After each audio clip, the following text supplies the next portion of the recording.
Graças a Deus.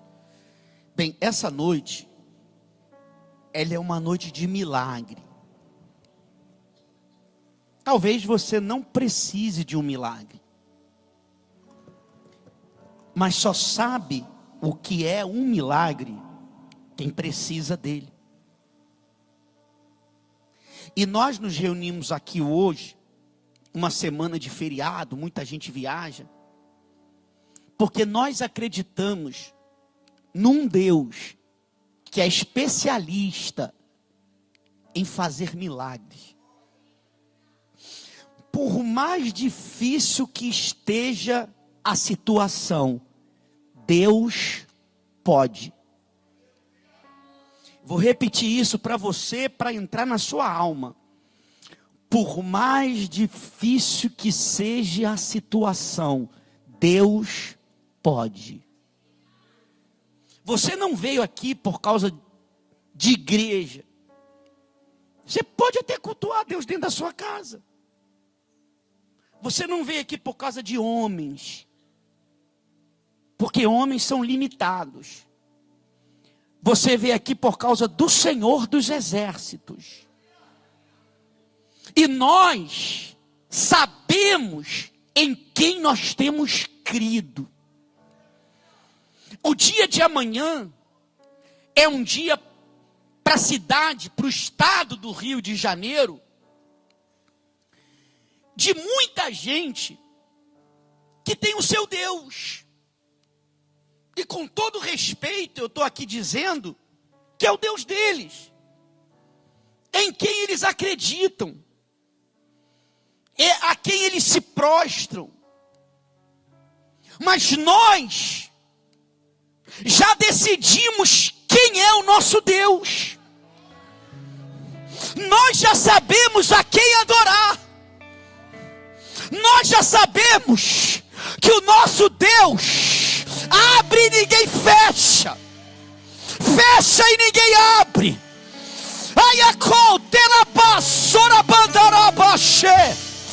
Estamos reunidos aqui, não no nome de homens, mas no nome do Senhor dos Exércitos. E se tem alguém aqui nessa noite enfermo, vai guardando para você, que Deus vai te curar, que a enfermidade vai ter que obedecer, porque há poder no nome de Jesus. Se você está endividado, passando por problemas financeiros, Deus faz milagre com pouco. Tinha pouca farinha, mas foi com pouca farinha que o profeta foi sustentado. Foi que a viúva foi sustentada. Tinha pouco azeite, mas foi com pouco azeite que a família da viúva não teve que entregar os filhos.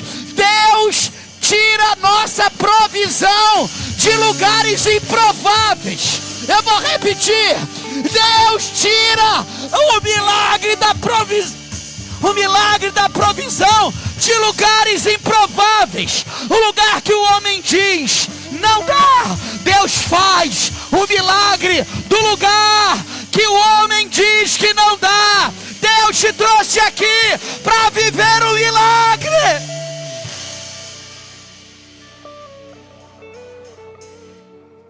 O milagre, ele é para todo mundo.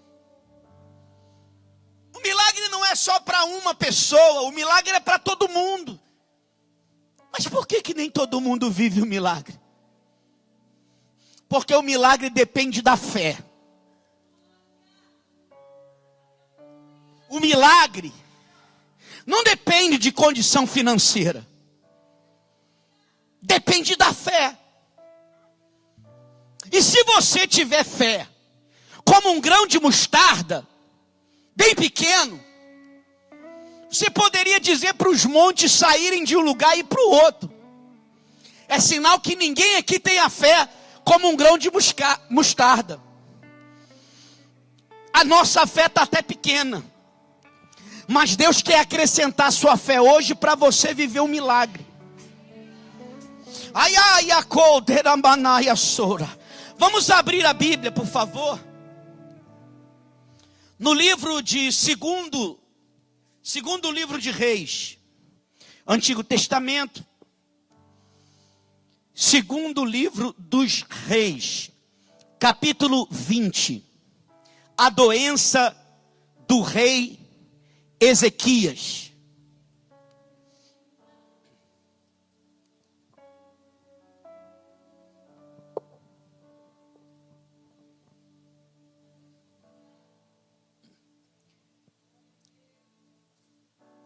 Naqueles dias, o rei Ezequias ficou doente e quase,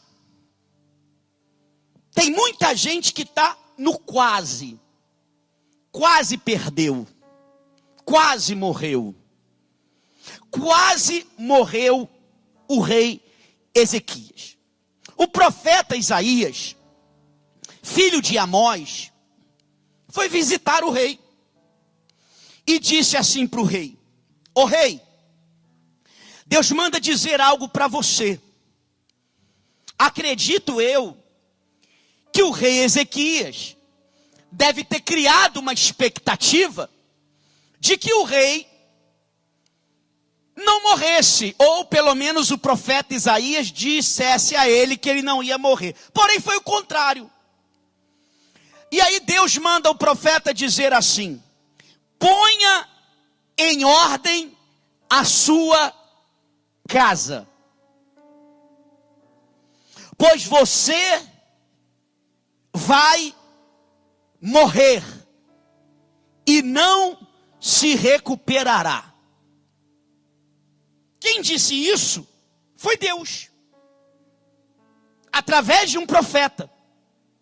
Mas Deus disse para o rei: coloca sua vida em ordem, porque a cama que você subiu doente, você não descerá. Em outras versões assim. Pode passar o verso 2. Quando o profeta saiu de onde o rei estava, Ezequias virou o rosto para a parede e começou a orar. Vamos ver a oração dele. Senhor, lembra como eu te servi, lembra como eu fui fiel, lembra da minha devoção sincera, tenho feito o que é bom aos teus olhos. Ezequias chorou amargamente e falou com Deus: lembra de como eu fui fiel ao Senhor.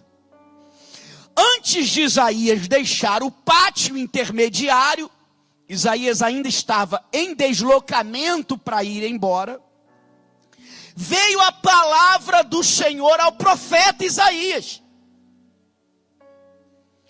volte e diga a Ezequias, líder do meu povo, assim diz o Senhor, o Deus do seu antepassado Davi: ouvi a sua oração. Eu vou repetir.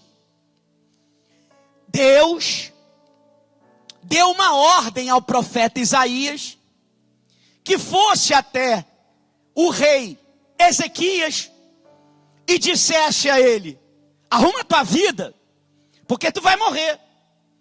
Essa doença ia para a morte. E Isaías foi embora.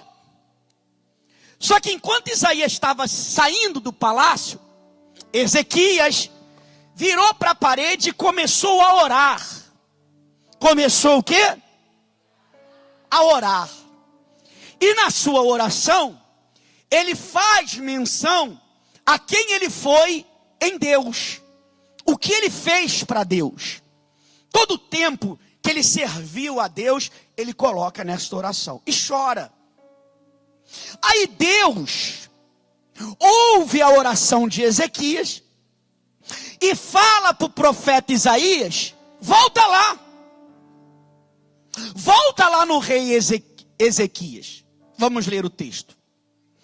E diga para ele que eu ouvi a sua oração. Eu vou repetir porque a oração tem poder. Deus ouve oração sincera. Então, se nós hoje orarmos com um coração quebrantado, sincero, pode haver milagre aqui. Porque a gente está vendo aqui que uma oração verdadeira, ela pode mudar sentenças. Uma oração verdadeira pode fazer as coisas que estavam para dar de um jeito, dar de outro. Deixa eu repetir para você, tem coisas que estão para acontecer contigo, mas a oração que tu fizer hoje, Deus pode mudar isso. Tem coisas que podem acontecer na tua casa, tem coisas que podem acontecer na tua família, mas a tua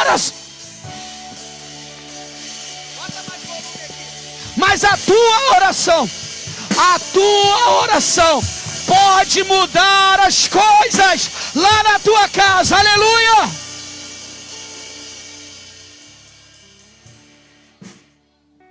Você está entendendo o que é uma oração? Você está entendendo o que é o poder de Deus? O profeta Isaías ouve isso de Deus e vai lá e diz assim: daqui a 3 dias você subirá ao templo do Senhor curado. Verso 6. Pode passar. Lê para mim esse verbo aí. Só o verbo primeiro. 1, 2, 3. Repete ele. Deus pode acrescentar. O que é acrescentar? É o que você não tinha, mas Deus dá. Oh, Jesus poderoso. Algumas coisas se perderam, mas Deus acrescenta. Deus está dizendo para pessoas aqui que Ele vai acrescentar. Ou seja, não tem direito, mas eu vou dar. Não ia acontecer, mas eu vou fazer acontecer. Eu posso acrescentar. Ou seja, o que é acrescentar? Acabou, mas eu botei mais um pouco. Não tinha mais jeito, mas eu acrescentei. Estava no limite, mas eu coloquei mais. Então Deus está dizendo para pessoas aqui: fica tranquila, que Deus vai acrescentar. Deus vai colocar a mais. Deus vai colocar a mais nessa situação. Você está entendendo isso? Amém ou não? Eu acrescentarei 15 anos à sua vida e livrarei você e esta cidade das mãos do rei da Síria. Defenderei esta cidade por causa de mim mesmo e do meu servo Davi. Até aqui. Deixa eu dizer uma coisa para você. Desde Saul, o povo de Israel foi governado por reis. Os reis, o que nós chamamos de monarquia, Brasil, passou um período governado por reis, por imperadores, principalmente em 1822, quando a família real vem para cá. E daí tantos pontos turísticos que nós temos no Rio de Janeiro, em Petrópolis. Tudo isso por causa da família real. E o povo de Israel, eles eram governados por reis. Só que antes da gente falar do rei Ezequias, eu quero falar para você de quem foi o pai dele. O pai de Ezequias foi o rei Acais. Pensa num ser humano maligno. Pensa num homem idólatra. Pensa num rei que aonde passava, levantava um altar para outros deuses. Tanto é, no caso, esse rei aqui, é o reino do sul, Judá e Benjamim. Porque Israel, depois da morte de Salomão, vai ser dividida ao meio. 10 tribos para cima, 2 para baixo. embaixo, tribo de Benjamim e Judá, compuseram o reino do sul. E o do norte, as outras tribos. Só que o que acontece, que o reino do norte, sempre foi uma palavra muito forte. Mas na maioria das vezes, foi um reino, o do norte, desviado. Os reis do norte, geralmente, eram idólatras. Geralmente faziam o que não era reto aos olhos de Deus. Porém, os reis, na sua grande maioria, do sul, Judá e Benjamim, eram reis que agradavam a Deus. Porém, o rei Acais, pai de Ezequias, vai fazer tudo que Deus não queria. E Ezequias, ele cresce vendo um pai levantar estátuas. Ele cresce vendo um pai não agradando a Deus, fechando e corrompendo os sacerdotes, os templos. Ele começa a trazer o pecado para dentro de Judá. O rei Acais foi uma grande vergonha em relação ao sagrado. Tanto é que quando o rei Acais morreu, os reis eram enterrados como fosse um cemitério à parte. As covas, os túmulos dos reis eram todos no único lugar. Haja vista Davi, que tinha o seu túmulo ali. O rei Acais, pai de Ezequias, foi tão nebuloso em relação às coisas de Deus, que quando ele morreu, os sacerdotes se reuniram e disseram: os restos mortais de Acais não são dignos de ficar com os restos mortais de Davi. Ou seja, nem os ossos do rei Acais, o povo de Israel quis junto com os reis. De tão pecador, de tão negligente, de tão errante que era o rei Acais. E o seu filho Ezequias viveu e conviveu com seu pai, fazendo tudo isso. Só que quando Ezequias vai para o trono, Ezequias não segue o caminho do seu pai. Ezequias segue o caminho de Deus. Então não vem com esse negócio de dizer que andou com fulano e ficou igual fulano. Você não precisa andar com fulano para ficar igual fulano. Se você tem referência do céu, se você segue o caminho de Deus, ninguém vai te corromper não. Você sabe o que é certo. Você sabe o que é certo. E Ezequias, mesmo tendo um pai torto, Ezequias foi, pelo menos um grande período da sua vida, um homem, um rei certo. Ezequias vai derrubar os altares. Ezequias vai tirar a adoração de Judá. Ezequias vai reabrir o templo. Ezequias vai promover a adoração no templo. Só que chega o momento da vida de Ezequias, ele não acertou sempre, mas é um rei guardado em acertos, na sua convivência em relação a Deus, que ele fica doente, e muito doente. E quem é o rei da sua época? Quem é o rei? O rei é uma figura que ninguém espera que ele fique doente, pois ele que comanda as guerras. E no período do rei Ezequias, quem era o rei? Quem era o profeta? Isaías. E Isaías era um homem que estava acostumado com o trono desde a sua juventude. Tanto é que no capítulo 6, quando ele é escolhido para ser um profeta, ele olha na terra o trono de Uzias que tinha morrido, e olha no céu um trono preenchido pelo Deus Todo-Poderoso. E o anjo voa e tira a iniquidade da sua boca, e ele diz: eis-me aqui, Senhor. Então Isaías era um profeta que estava acostumado a lidar com reis, com tronos.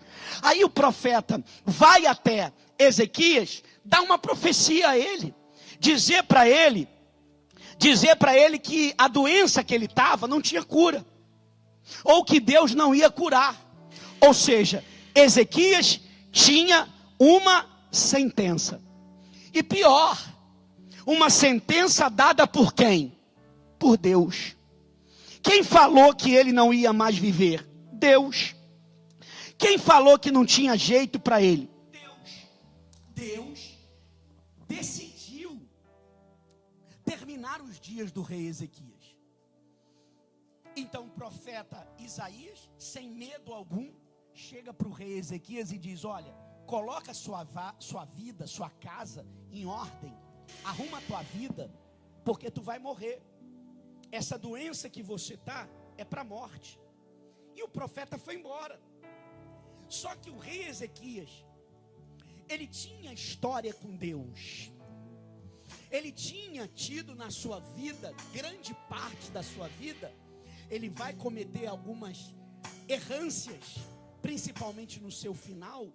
Mas Ezequias, durante a sua vida, ele faz lembrar na sua oração que ele foi um homem íntegro, justo diante do Senhor, pelo menos um grande período.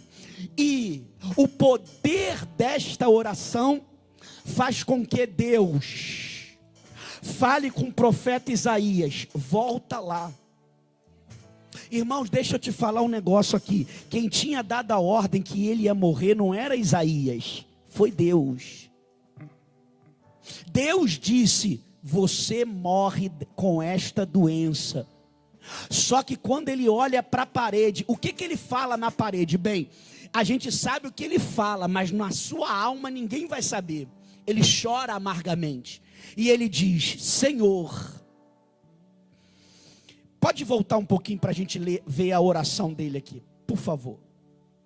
Vai, volta. Volta. Lembra-te, Senhor, como tenho servido a ti com fidelidade. Olha o histórico dele com Deus. Ele não está contando uma mentira, ele está orando a Deus. Senhor, eu tenho te servido com fidelidade e com devoção sincera. Tenho feito o que é bom aos teus olhos. E Ezequias chorou amargamente. No meio de lágrimas, no meio de uma oração sincera, no meio de uma igreja que, se necessário for, vira para a parede e começa a orar, e trazer à memória tudo o que viveu em Deus, e trazer à memória todas as renúncias que você precisou fazer por causa de Deus, tudo que você sofreu desde que você aceitou Jesus, toda perseguição, toda humilhação que você já passou, só porque você aceitou a Ele. Quanta gente aqui dentro já passou, só Deus sabe o que, para continuar servindo a Deus. Mas Deus manda dizer para você: as tuas lágrimas também têm poder de mudar decretos. A tua oração tem poder de mudar os decretos. Ainda que houvesse um decreto do céu, eu creio que a oração de um povo sincero, a oração de uma igreja sincera, pode mudar os decretos do céu.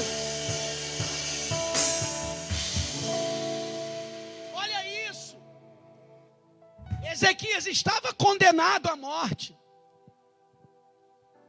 Mas quando olha e começa a dizer: Senhor, calma aí, eu fiz o que era reto, eu te servi, lembra disso, Senhor.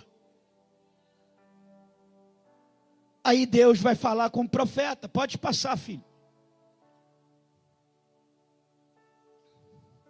Olha Deus falando com Isaías agora.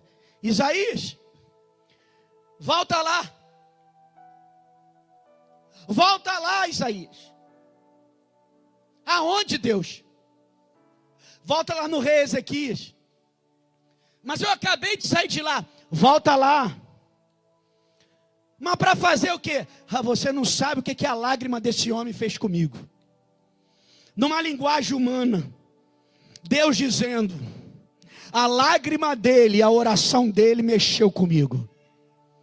Isaías então vai voltar e vai dizer: assim diz o Senhor, o Deus do seu antepassado Davi, ouvi a sua oração e vi as suas lágrimas, eu o curarei.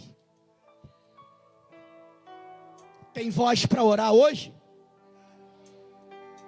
Eu vou repetir, você tem voz para orar? Tem lágrima para derramar na presença de Deus? Se tem oração, se tem clamor, se tem lágrima, pode ficar tranquilo que as coisas podem mudar. Se tem oração na igreja, se tem lágrima, Deus pode mudar os decretos nesta noite. Aleluia! Isaías volta, dá esse decreto para ele, ou seja, Deus manda dizer que vai te acrescentar 15 anos. E eu quero apenas aqui dizer mais o que Isaías disse para ele, que a gente leu no início. Eu não vou só te dar 15 anos. Você vai vencer, ou eu vencerei, e te darei vitória sobre o rei da Assíria. Agora, para a gente concluir aqui, o rei da Assíria é tudo que não presta batido no liquidificador. O rei da Assíria, ele invadia os países e matava as mulheres, as crianças, os homens. O rei da Assíria, além disso, ele pegava os deuses dos povos que ele vencia, quebrava, zombava, levava para a cidade dele e ficava ridicularizando. Só que ele vai quebrar a cara. Por quê? Porque o rei da Assíria, o nome dele chama Senaqueribe. Ele vai dizer que vai fazer isso que ele fazia com os outros reis. Ele vai dizer que vai fazer com o rei de Israel. Olha o problema. O problema é que o rei Senaqueribe achou que Deus, o nosso Deus, era igual aos deuses que ele venceu com outras pessoas.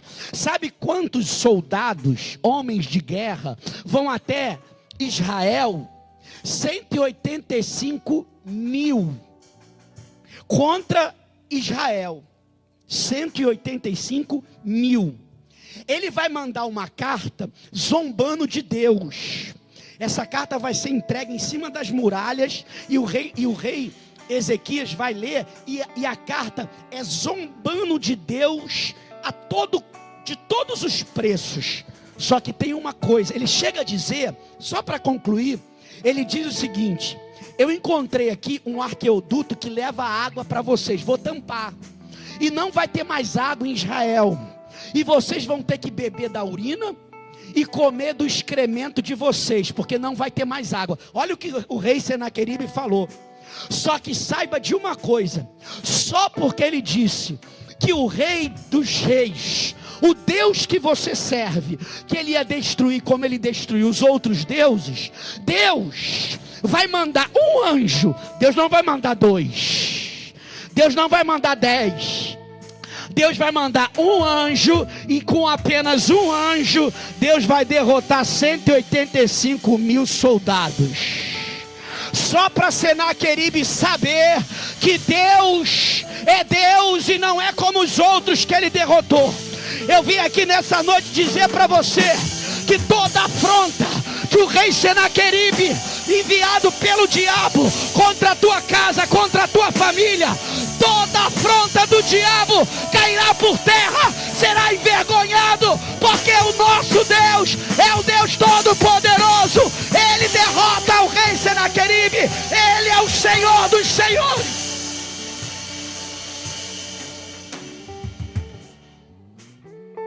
Então agora nós vamos orar.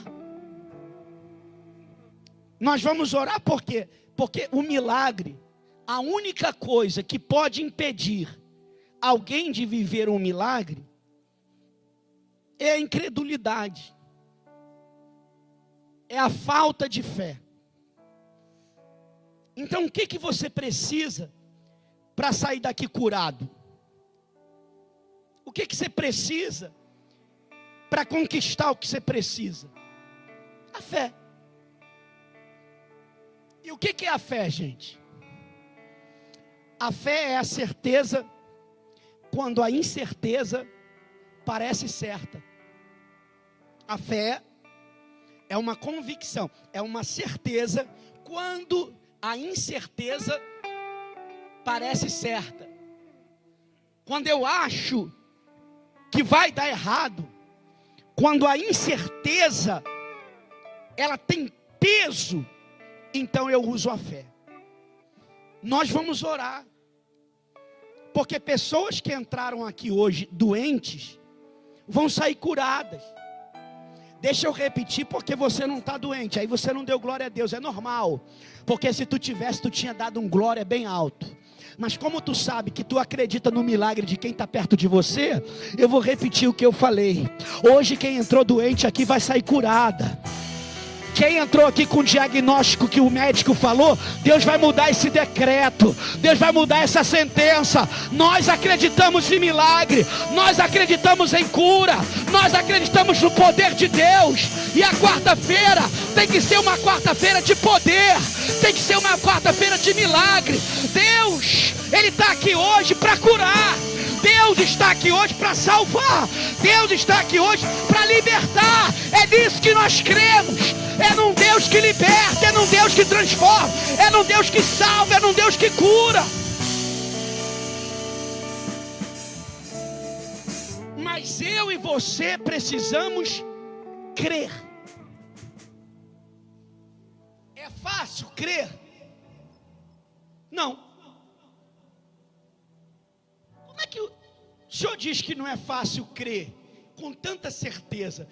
Porque se fosse fácil, todo mundo era curado. Se fosse fácil, todo mundo resolvia os seus problemas. Se fosse fácil, a Bíblia não teria 66 livros, teria mais de 1 milhão, porque o que ia ser de milagre no Novo Testamento, mas poucos. Numa multidão enorme, uma pessoa foi curada, a mulher do fluxo de sangue. Uma multidão. Então você precisa estar aí, ouvindo essas palavras e dizendo: eu vou viver o meu milagre. Ainda que alguém diga o contrário, você tem que ter certeza do teu milagre. Você acredita nisso? Vamos orar?